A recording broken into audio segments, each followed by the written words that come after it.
Vous savez, on a cette idée que le but d'une vie, c'est de s'installer, d'avoir des racines. Pourtant, quand on y pense, pendant 99,9% de notre histoire, on était tout le contraire. Des nomades, des chasseurs-cueilleurs. En fait, des vagabonds. La frontière, elle était partout. Et cette impulsion, ce besoin d'aller voir derrière la colline, c'est profondément ancré en nous. C'est une pulsion magnifique, oui. Et en fait, c'est exactement la même qui nous a fait lever les yeux vers le ciel. Très tôt, nos ancêtres ont remarqué que le grand balai des étoiles n'était pas si parfait. Au milieu de toutes ces étoiles bien fixes, il y avait 5 petites lumières qui n'en faisaient qu'à leur tête. Elles erraient. Les Grecs les ont appelées planétès, les vagabonds. Il y avait comme une sorte de poésie entre leur errance là-haut et la nôtre ici, sur Terre. Gabon sur Terre à explorateur de l'espace a complètement dynamité notre perception de nous-mêmes. Comment on est passé de cette idée, bon, très rassurante d'être le centre de l'univers, à la compréhension un peu vertigineuse de notre vraie place dans le cosmos. C'est une histoire de claque cosmique en quelque sorte. Alors, commençons par le début. Cette idée qui semble si naturelle, si évidente, qu'elle a dominé la pensée humaine pendant des millénaires. La Terre est immobile, au centre de tout, et l'univers tourne sagement autour de nous. Ce n'était pas juste une croyance, hein, c'était le consensus scientifique, philosophique, porté par des géants comme Aristote et Ptolémée. Et il faut reconnaître que ce modèle était incroyablement puissant. D'abord, il correspondait à ce qu'on voit tous les jours. Le soleil se lève, il traverse le ciel, il se couche. Tout semble tourner autour de nous. Mais sa force, elle venait pas seulement de là. Elle répondait à un besoin psychologique très profond. L'idée, c'était que les cieux, là-haut, c'était un royaume de perfection, immuable, éternel. Et la terre, c'était le seul lieu du changement, de la naissance, de la mort, de la corruption, comme disaient les philosophes. C'est fascinant, ça veut dire que c'était pas seulement une erreur scientifique, mais aussi une sorte de mécanisme de défense psychologique pour se rassurer. Exactement. C'était un conte de fées magnifique et surtout très cohérent. Dans cette histoire, l'humanité avait le rôle principal. Platon disait même que le monde serait incomplet sans les humains pour le regarder. L'univers était une immense scène de théâtre construite pour nous. Chaque comète, chaque éclipse, c'était un message qui nous était destiné, quoi. C'était une vision du monde incroyablement réconfortante. Une vision du monde qui va pourtant voler en éclats. On arrive au XVIe siècle, Copernic commence à dire que bon, les calculs seraient plus simples si on mettait le Soleil au centre, mais le vrai coup de tonnerre, c'est au début du XVIIe, avec Galilée et sa lunette. Il pointe cet instrument vers le ciel, et là, ce qu'il voit va tout changer. C'est une véritable cascade des découvertes. D'abord, il regarde Jupiter et il voit 4 petits points lumineux qui tournent autour. Pas autour de la Terre, hein, autour de Jupiter. C'était la preuve qu'il pouvait y avoir d'autres centres de mouvement. Ah oui, déjà ça. Puis il observe Vénus et il voit qu'elle a des phases comme la Lune, ce qui prouve qu'elle tourne bien autour du Soleil. Et puis il y a le coup de grâce. Il regarde la Lune et le Soleil. Attendez, quand il voit des cratères sur la Lune, pourquoi c'est si choquant? Pour nous, aujourd'hui, c'est une évidence. C'est une évidence pour nous.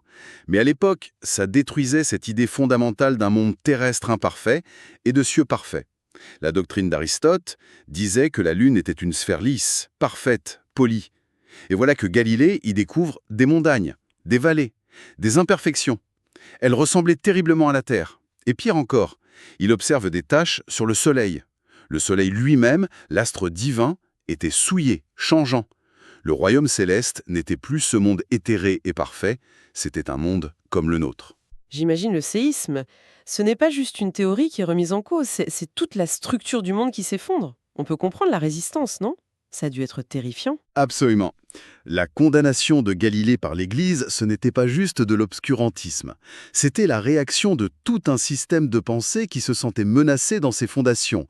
Admettre que la Terre est juste une planète parmi d'autres, c'était admettre qu'on n'était peut-être pas si spéciaux. C'était très déstabilisant. Et la preuve finale a mis très longtemps à arriver. Il a fallu attendre 1837. La parallaxe stellaire, ça sonne très technique. C'est quoi au juste? Et pourquoi c'était la preuve irréfutable? En fait, c'est un concept tout simple. Imaginez, vous tenez votre pouce devant vous, vous fermez un œil, puis l'autre. Votre pouce semble bouger par rapport au mur du fond. D'accord. Les astronomes ont fait pareil avec la Terre. Ils ont regardé une étoile proche à 6 mois d'intervalle, quand la Terre est d'un côté du Soleil, puis de l'autre. Et ils ont vu l'étoile bouger un tout petit peu par rapport aux étoiles du fond, qui sont beaucoup plus loin. C'était la preuve visuelle, irréfutable, que la Terre se déplace bien dans l'espace. Le débat était clos. On pourrait croire que l'histoire s'arrête là, que notre ego a pris un coup suffisant. D'accord, la Terre n'est pas le centre, on l'admet. Mais notre Soleil, lui, il est au centre, pas vrai? On a quand même une place de choix. Mais non. Cette rétrogradation, comme l'appelle Sagan, c'était que la première. C'est exactement ça. On a du mal à lâcher l'idée d'être au centre de quelque chose. Une fois le modèle héliocentrique accepté, on s'est dit, bon, notre Soleil est au centre de notre galaxie, la Voie lactée. Mais au début du XXe siècle, des astronomes comme Arlo Shapley ont montré que non, pas du tout. Notre Soleil, c'est une étoile banale parmi 200 à 400 milliards d'autres. On est perdu dans la banlieue d'un bras spiral obscur très loin du centre galactique. Notre adresse cosmique est devenue beaucoup moins prestigieuse d'un coup. D'accord, deuxième rétrogradation. Notre Soleil n'est pas spécial, mais notre galaxie, la Voie lactée, elle est unique. Elle est peut-être le centre de l'univers. Encore une tentative de se raccrocher aux branches. Mais non. Dans les années 20, Edwin Hubble a prouvé que les petites taches floues qu'on voyait dans le ciel, les nébuleuses, c'étaient en fait d'autres galaxies. D'autres univers-îles. Exactement. Situées à des millions d'années-lumière. Et aujourd'hui, on estime qu'il y en a des centaines de milliards, peut-être des milliers.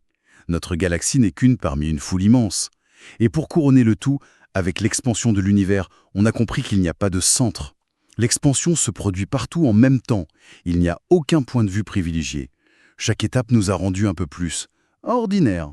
Et toute cette série de rétrogradations, cette longue leçon d'humilité, elle trouve son point d'orgue, son symbole ultime, dans une seule image. Une image qui a changé la conscience de beaucoup de gens, je crois. On est en 1990. La sonde Voyager 1, après 13 ans de voyage, arrive aux confins du système solaire, à plus de 6 milliards de kilomètres.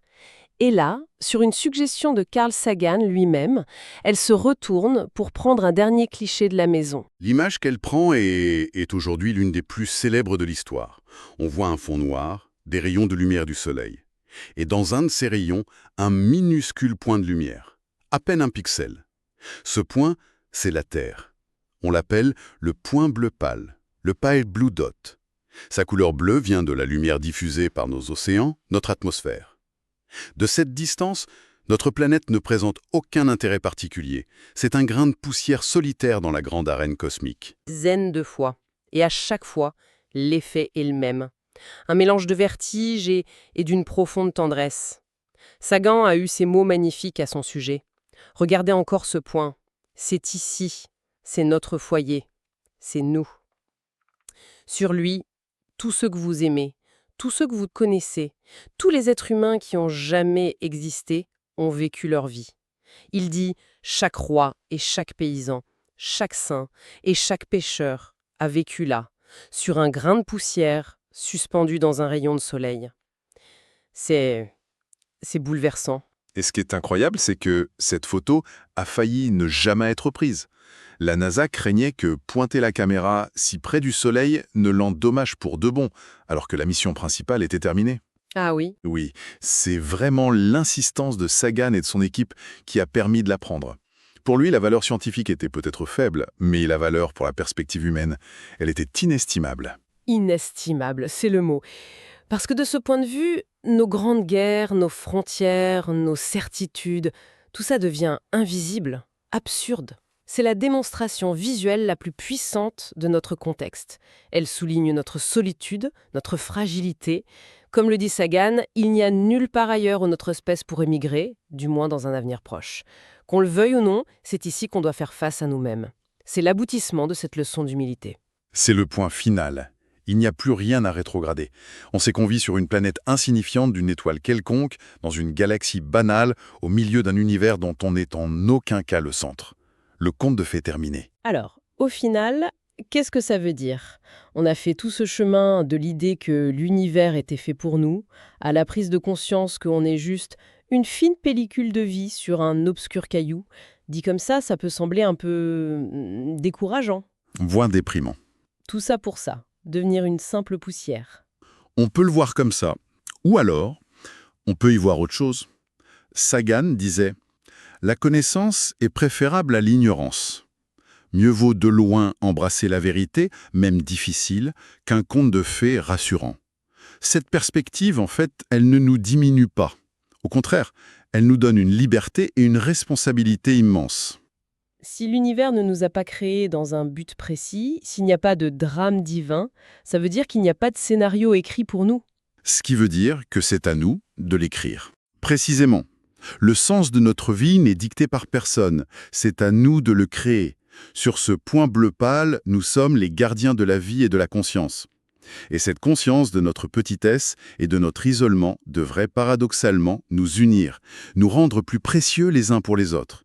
On est tous dans le même bateau, quoi, sur ce minuscule pixel bleu. Et ça nous amène à une pensée finale. Si l'univers ne nous a donné aucun rôle central et aucun but prédéfini, ça veut dire qu'on est libre de choisir le nôtre. En tenant compte de l'immensité de l'espace qu'on commence à peine à comprendre et de l'incroyable fragilité de notre monde, quel objectif digne de ce nom devrait-on se fixer en tant qu'espèce ?